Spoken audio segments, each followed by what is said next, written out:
لي صدري ويسر لي أمري واحلل عقدة من لساني يفقه قولي. الحمد لله رب العالمين الرحمن الرحيم الصلاة والسلام على رسوله الكريم وعلى آله وصحبه أجمعين. Assalamu alaikum to all. This is my first presentation. I don't know how I'm going to do it, but inshallah, it may not be possible to do the entire presentation in 40 minutes. Already a few minutes are gone. So I will try my best and then I can postpone it for the next time. So if you see in this slide, on the right side, there is a big, huge tree with a huge stem. I don't know whether you could see a person in front, and he is a little tiny creature right there, but I'm not going to talk about this stem. This is totally different stem. And you could see a teapot with steam coming out of that teapot. Even this, I'm not going to talk about this steam. And a person walking in a stream against the water current, I'm not going to talk about that stream too. So let's start with,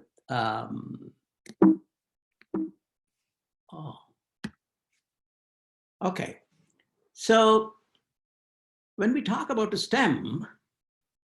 STEM started by Barack Obama, our ex-president, in 2010. Basically, he was worried about future leadership of people of United States. Citizens of United States depend on the present student generation, the future citizens, I mean. Right now, we are doing all right. We are kind of dominating the world. But he was very much concerned when our students were not educating themselves in science, technology, engineering, and mathematics. So that is what STEM stands for. S for science, T for technology, E for engineering, and M for mathematics. So again, I mentioned to you that our students were not performing good in these subjects.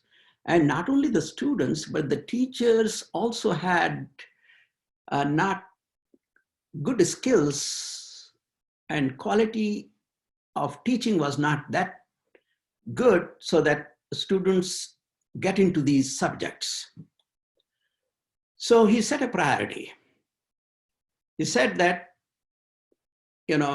let's bring a reform, bring efficient and proficient teachers to teach these students. And he allotted quite a hefty budget for that. So how did he come to know that he didn't have good caliber teachers, and the students were not doing good, and they were not taking STEM subjects? So he relied on Pisa score. Pisa means, as the slide shows, Program for International Student Assessment. And the Pisa is done, scoring is done throughout the world. But of course, with the consent of countries or the nations, unfortunately, India does not participate in this because I think in 2012, India miserably failed and it was at the bottom of the score.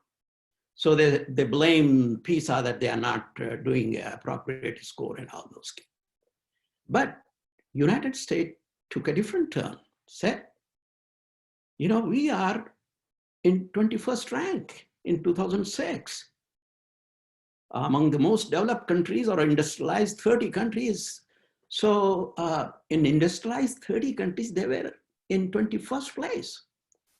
They were not happy with that. So both Republican and Democrats, we call them bipartisan congressional political parties, they said that no doubt we are going to go first time. Because the economy of any nation depends on STEM. This is no doubt about it. Whoever masters the science masters the world. So he not only started in a school, he wanted to have a new curriculum, and a lot of stress given to the STEM professions.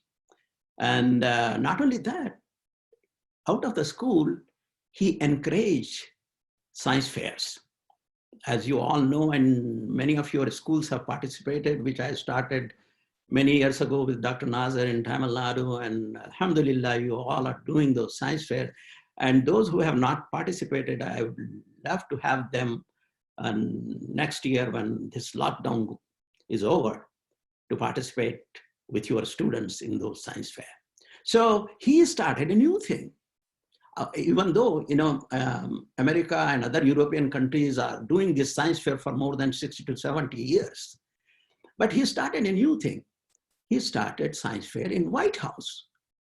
And this is a student of Indian heritage, born in America. She did some drug research on cancer, and she was awarded and got some prize in Intel Science Talent Search, and her name is Anvita Gupta. So let's go back to Pisa score. Well, everybody knows that Pisa score in 2012, the number one was Finland. But look at this. Where is Finland? On 10th place. And now China is number one. And then where is America? Green is the best. In between is the orange color, and red is at the bottom of the scores. So of course there is no India because we did not participate since then. So India, US, United States, you could see, is at 25th place. So again, America is not happy with it. So if we go back in the history of STEM, National Science Foundation used to call it SMET, S-M-E-T, in 1990s. And in Kansas, I believe, there was a school which promoted SMET. But in 2001, the director of NSF, which is National Science Foundation, she changed, she was the director and a biologist, and she changed it to STEM. So STEM is not new thing. Actually, it started in 1990 with the name SMET, S-M-E-T. Just, flip around the letters.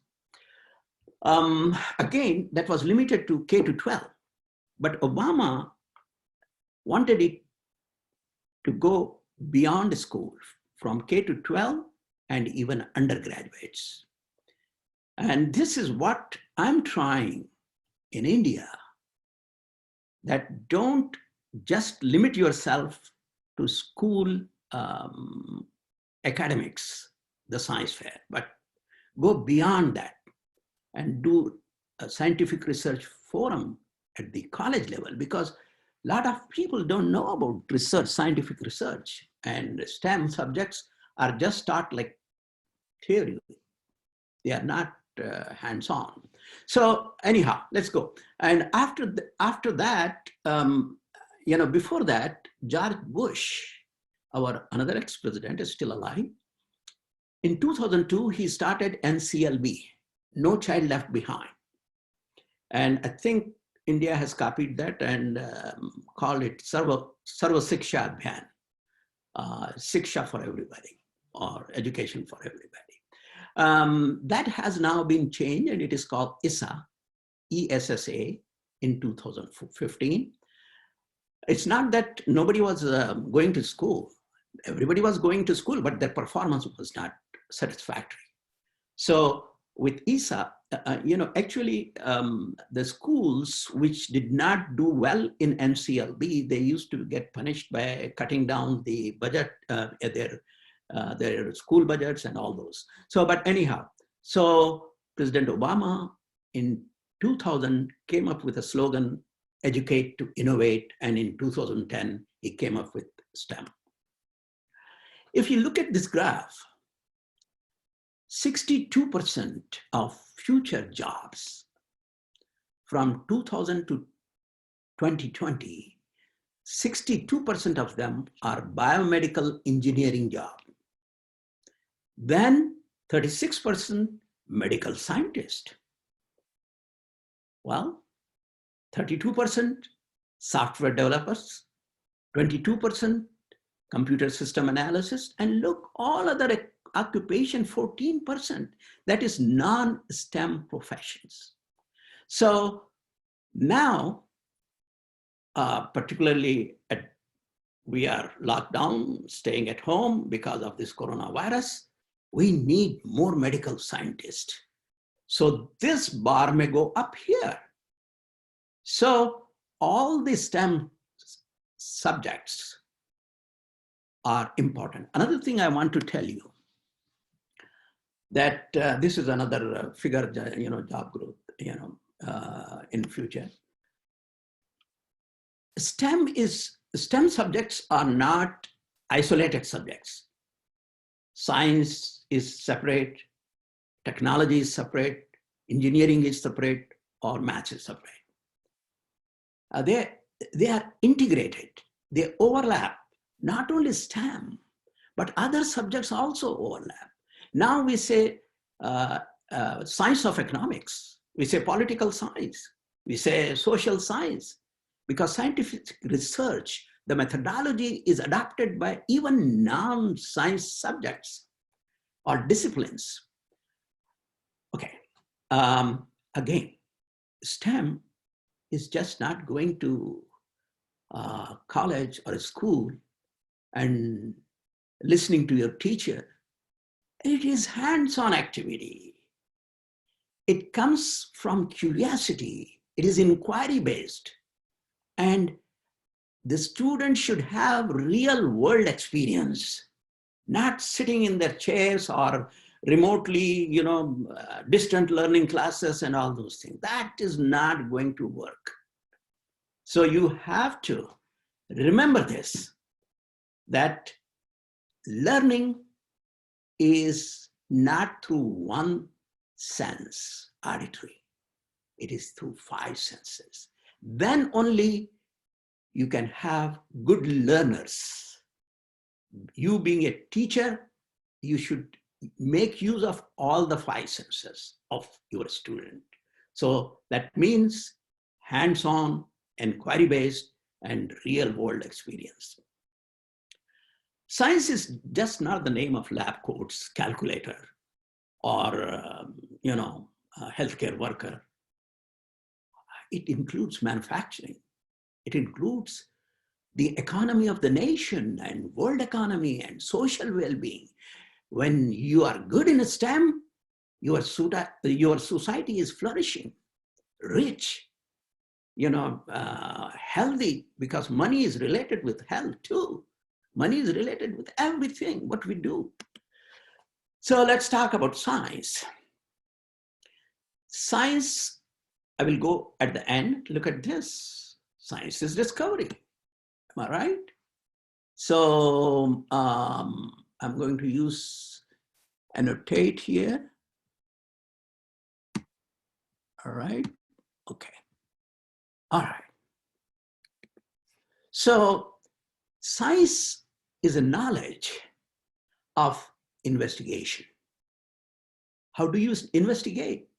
When you observe, when you look around and see, I see a disease popping out from that wet market in Wuhan. That worker got serious, sickness and had lung infection, pneumonia, and died. Well, that was not the only death. Another one got sick. His family members got sick. So through science investigation, we can trace back where it evolved, the disease evolved. It may not be disease. It may be an apple, as simple as an apple falling down. So in science, observation is very important. And when you observe, a question comes to your mind. And the question could be why apple has fallen down, why the disease is occurring from that Wuhan city in that wet market. So you pose a question, why? And then you don't stop there. You test it. Oh, let's see what happened. Let's take some smears from their throat and nose, nasopharyngeal area, and culture it. When they cultured, nothing grew as bacteria. They did a viral culture. My God, there were so many viruses growing in that culture, tissue culture. So then they looked under microscope. Oh my God, this is a coronavirus. It has all those spikes. So this is how you investigate and design an experiment. And at the end, you come to conclusion, my God, this is not SARS, another type of coronavirus. This is not MERS. This is behaving differently. So this is what science, and when science evolves, and again, I want to tell you that science is everywhere. So if you want to find science, just open your eyes, open all your five senses, feel it. You could tell when somebody is flushing toilet. Oh, that's the sound. Oh, somebody is flushing the toilet. So, well, it's making too much noise. Let's fix it. Why it is making too much noise? All that. So observation is not just seeing, not just apple falling. Observation could be anything. It could be something you are hearing. It could be something you are feeling. See, this chair which I'm sitting is not comfortable. Now I'm getting backache. That's observation, even though you are not seeing it. So let's go to there now. Okay, when we talk about science, the scientific method was invented by this person, and he has been celebrated. And Encyclopedia Britannica says Alhazen. His Latinized name is Alhazen. He's father of optics, and his Arabic name, of course, he's a Muslim. You could see the turban and a beard, and this used to be the recognition feature of a scientist in the past. So I could go on in detail about science, but because of time, I will limit myself. So he was the inventor of scientific method. Encyclopedia Britannica says that he is the first scientist, and all the inventions and discoveries, what you are seeing is because of his invention of scientific method. And in science fair, as everybody knows, that we use scientific method. Engineering method is similar too, but there you start with a problem. Here you start with a question of investigation or a purpose, but there is a problem. And then there you test a protocol. Here you investigate with different gadgets or equipment. So let's see what first is an observation, and then a question comes to your mind. Why? And then you put down, I think because of the mass or the weight of the apple has come down. That's your hypothesis. That may be correct or may not be correct, but at that time, this is your educated guess. So that's what you do. And you write it down on a piece of paper in a notebook. My hypothesis, I think mass of the apple drag down that apple to the ground, okay? And then you design an experiment to prove whether you are right, your hypothesis is right or not wrong. So then you get data, results, and you analyze those results. So basically here you get results and you do analysis. And then based on the results, you conclude that I was wrong. There is some force which is dragging that apple down. So that you conclude. And then meanwhile, while you were looking for an answer to the question, you do background research.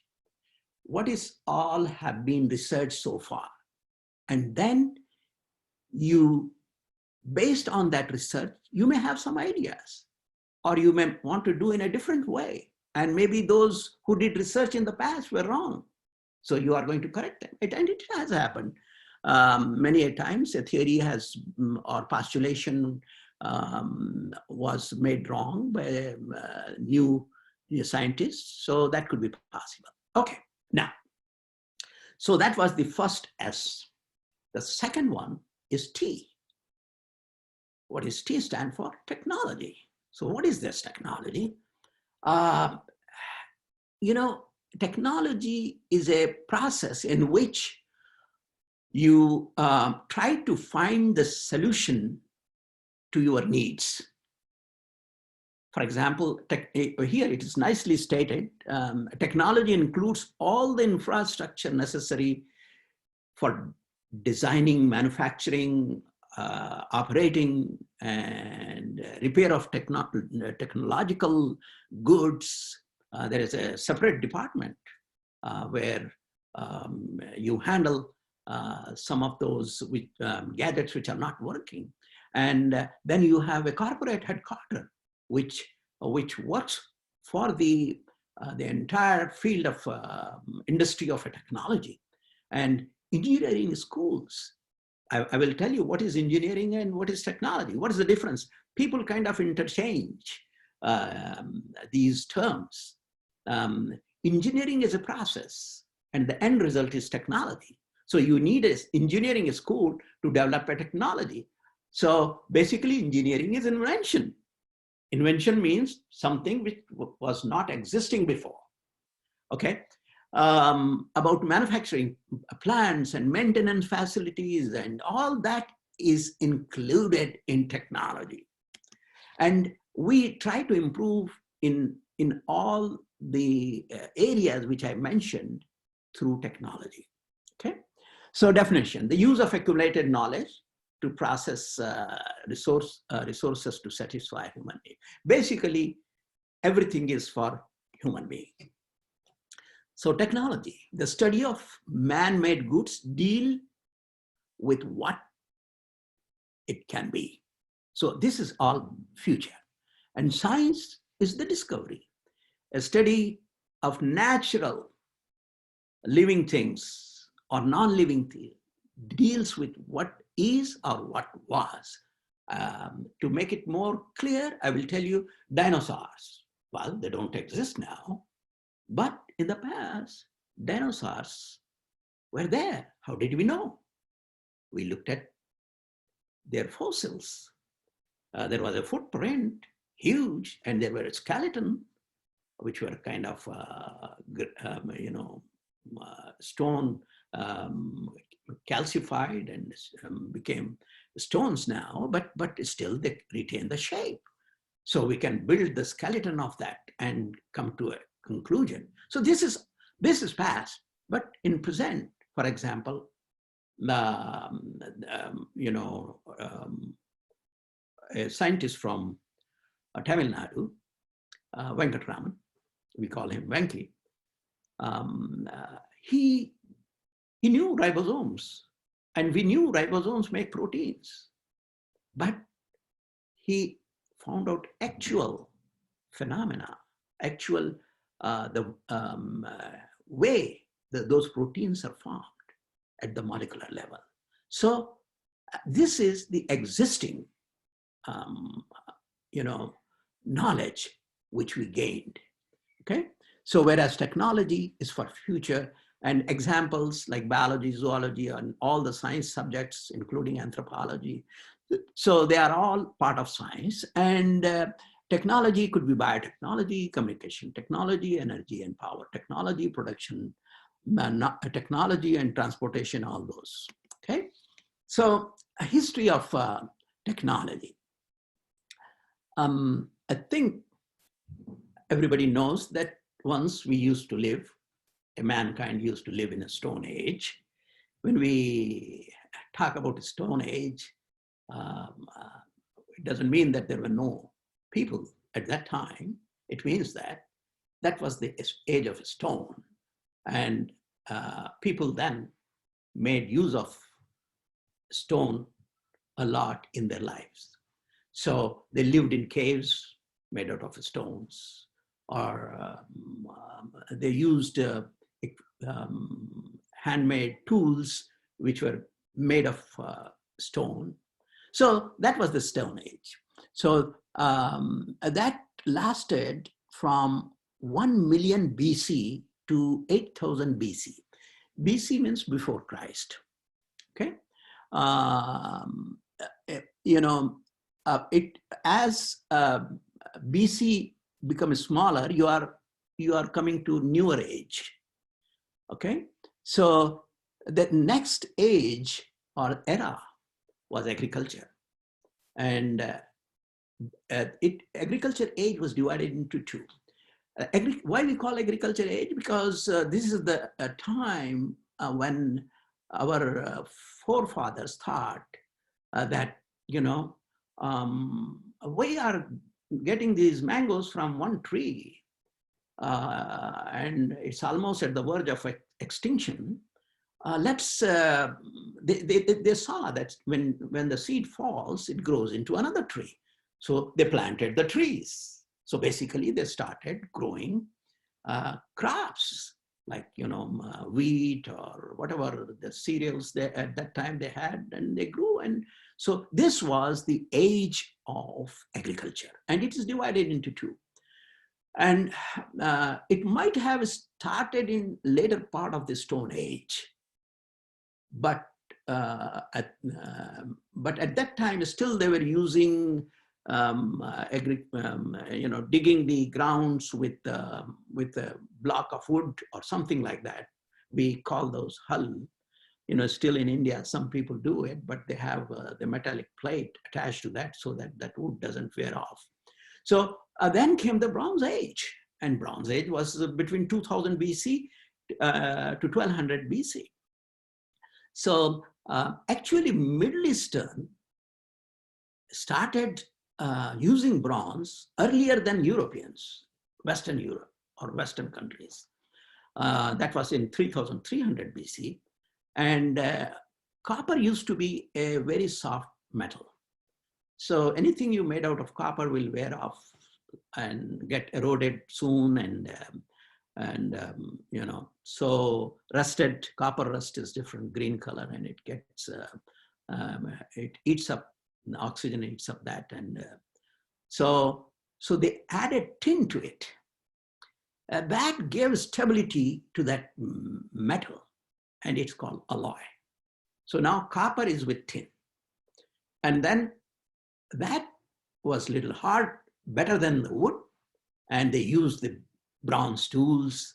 And then came the era of Iron Age that extended between 1200 AD to 1200 BC to 500 BC.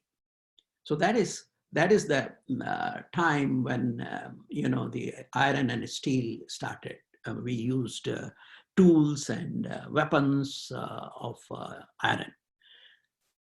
The most recent era where we have seen it is called Industrial Age, and many of the younger generation knows about it.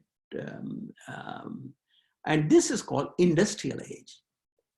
Unfortunately, India missed that Industrial Age because India was occupied by other like Britishers. And that is actually, it started from 1750 to 1950. So basically, we didn't innovate anything. We were just slave of somebody. So we missed the industrialization. We have to catch up that. And we can catch if we pay attention to STEM. I'm again stressing to STEM. Then comes the information age, and which is now we are in. So the right side, you are seeing these stone gadgets and which tools they use. And here on the left side, at the bottom, you are seeing some of the daggers made out of and tools made out of bronze. And on the top, on the left side, you are seeing those iron sword, and this looks like a comb, hair comb, and some tools. Okay, so let's see. Okay, now the next. In this picture, you are seeing this is the age of industrialization. So on the top, what you're seeing is a cloth making machine. Look at this. Now, in industrial revolution or industrial era, man already made some weapons from steel, but then realized that they can use the steel and iron for making wheels. So you have wheels. And now this lady is making some cloth out of it. And one of the problems with industrialization was there were so many industries or manufacturing, factories, that the entire city was in darkness due to the dark cloud. Even though there were long chimneys, but still there was so much emission of harmful gases. So it has a positive effect, and it also has negative effect. And then another positive effect was people were moving fast from place to place through steam engines and train. And the bad effect was, let me go back. The bad effect was, look at this, these kids, because there was shortage of people to work in the factories. So young kids started working in the factories. So education was gone. That was a devastating effect on the country.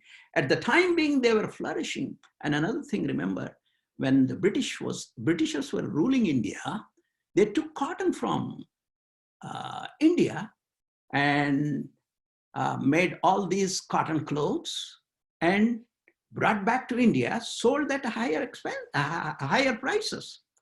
So it was good for Great Britain, but at that time it was Great Britain. So it was good for Britain, but not for India. So Gandhi ji, our father of the nation, did right thing. He said, my God, let's make our own clothes.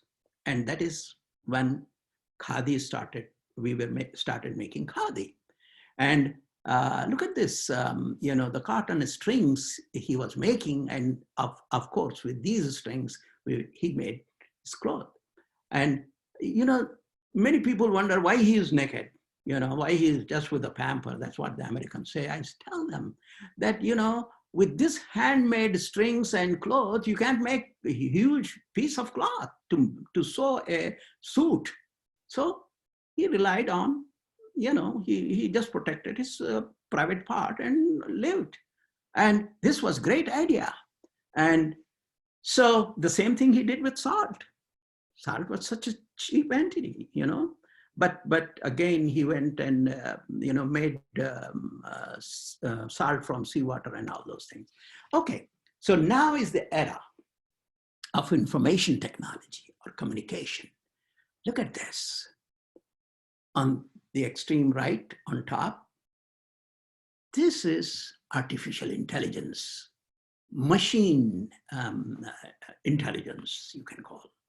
So we now can diagnose certain diseases just looking at the X-ray with high resolution and tell that, oh, this pneumonia is because of coronavirus, COVID-19. Why? Because now we can get the details in the imaging because of high resolution, because each disease produces a different image or different characteristic in the imaging, which our naked eyes cannot see it. Still, we have to look under microscope. Of course, once you make a diagnosis by artificial intelligence, still you need to know under microscope, and a pathologist like me will tell, oh yeah, it looks like this pneumonia, okay? So that's one thing. And look at information technology. We have these satellites. There's another mode of communication, and it enhances the communication. And now we have invaded in space, our cell phone, and look at the chip. This tiny chip is amazing. Remember when we used to have a huge phones, and now we have cell phones which can fit in your pocket. All this, or a calculator is, so many things are built in this cell phone. A camera, otherwise you have to take pictures from a different camera. And all this is possible because of this tiny chip, which is even smaller than your fingertip. So that's all. But to have all these technology gadgets, even at the time of Stone Age, you needed manpower. People, still we need people. People are important. So manpower is number one. Somebody's putting lines. Okay, thank you. Then we need material. We need material, for example, metals, which for building car, when the gears are spinning, we don't want those gears to wear off soon, erode soon. They should last longer so that we can drive that car longer. So different metallurgy science have to be evolved, to be developed, and we need materials like different types of metals. Wood, plastic we need for our granite and cement and all those things. So to have a better technology, we have to have some materials. And then of course, money. Money is part of technology. Precious metals like gold and all that to have your value of the money going up. And you need land, you need some bonds, trading bonds these are, and of course cash and all that kind of thing. So information, and behind each technology there is a lot of things goes on, which I'm talking about. Capital, information. You sign a deed or a contract that, okay, you will be partner in my factory, which I'm going to build, okay? And knowledge and research, all that's why there is always attached to the any kind of industry R&D, research and development, okay? And then we need tools to work. You need, of course, computers. Even though you are making a different technology, but you want to use a computer to make a digital protocol or a digital prototype. So all that, as simple as hammer, probably in the days of, at the time of Stone Age, a hammer was a piece of stone, but still, that was a tool at that time. Now we have different tools, okay? We need energy. Solar, nuclear, hydraulic, wind, fuel, and natural gas, and all those things. And the last but not least, as I said, the first, most important are people, manpower. And then comes the time. Now, we are facing a problem with this epidemic or pandemic actually now. And we want to develop a vaccine. We want to develop antiviral medications, but time is a factor. You cannot do in 1 second. Maybe the day will come when we will do that in a second, but not now. Still, it takes time. So time is another factor in evolving technology. I hope everybody is enjoying this and nobody went to sleep. I hope so. So I will continue. And Brother Sadaqatullah, let me know when I should stop, okay? So I can keep on going like this, and each slide I may spend a few minutes. So, and I make it, I will, okay, go ahead. How many more minutes left? And inshallah, okay? So now let's talk about biotechnology. Well, when I come to India, everybody, when I ask some of those students who are doing undergraduate or who are in college, I ask them, what are you doing? And they always say, oh, biotechnology. Oh, I'm doing biotechnology. So definitely biotechnology is the future. But I don't know what they are doing in biotechnology. They are just learning from the textbooks. But biotechnology, actually, you have to spend a lot of time doing some projects in the lab, outside the lab. So biotechnology is amazing. I'll give you a couple of examples. Let's first talk about this coronavirus, okay? Now, viruses you can't see under microscope, light microscope. Only through electron microscope or a scanning electron microscope, you can see the shadow of them. So, but a new technology has evolved, and this is called polymerase chain reaction, PCR, right here. Okay, I think I have to go back. All right, I will, since a few minutes are left, so I don't want to waste. So PCR. PCR is a technology, you know, each living organism, including the viruses, have, I'm not going to go in detail about, you know, viruses are living or non-living, but anyhow, so remember one thing, that PCR is a technology which takes a single RNA or DNA, you know, sequence from the virus and make it multiply millions and billions times. So we can take a single molecule of RNA and make it billion molecules so that they can be easily detected. This is the technology which brought amazing, you know, amazingly put us in great advantage. Our laboratory need not have to wait for tuberculosis culture for 1 week or 2 weeks to grow these bacteria. If we take that, if one bacteria we are able to get in that PCR machine, we can get within 2 hours the result, whether this patient is having tuberculosis or not, whether this patient is having coronavirus infection or not. So that's a great technology, okay?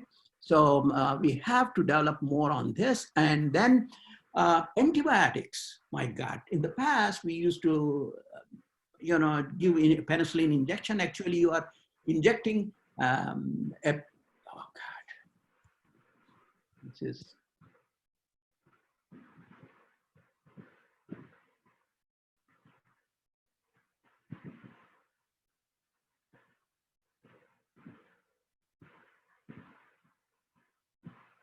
I think we lost processor again.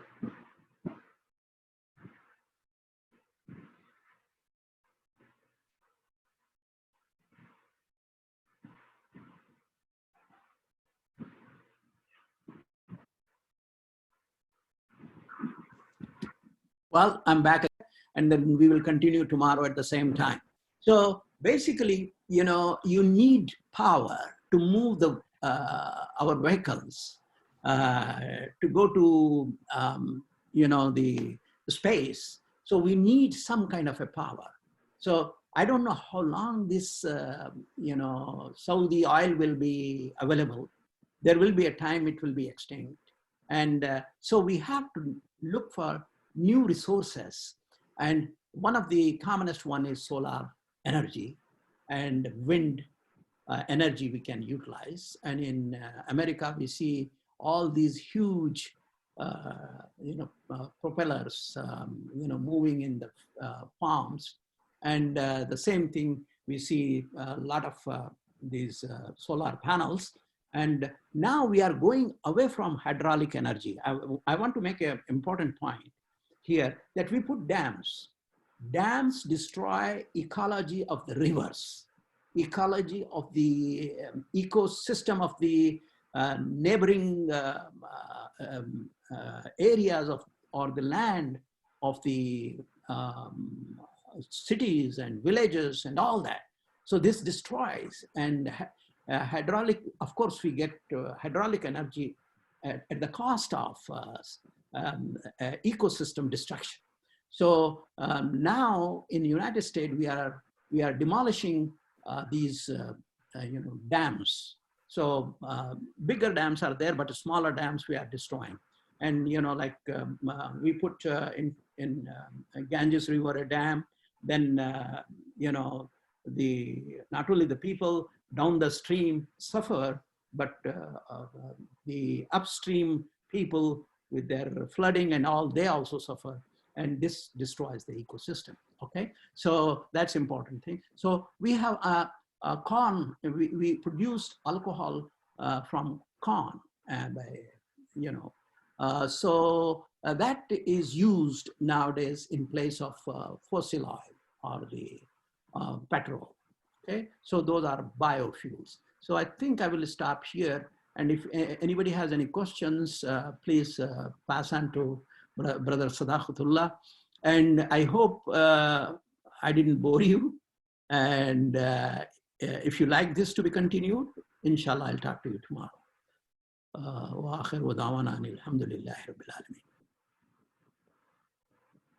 Brother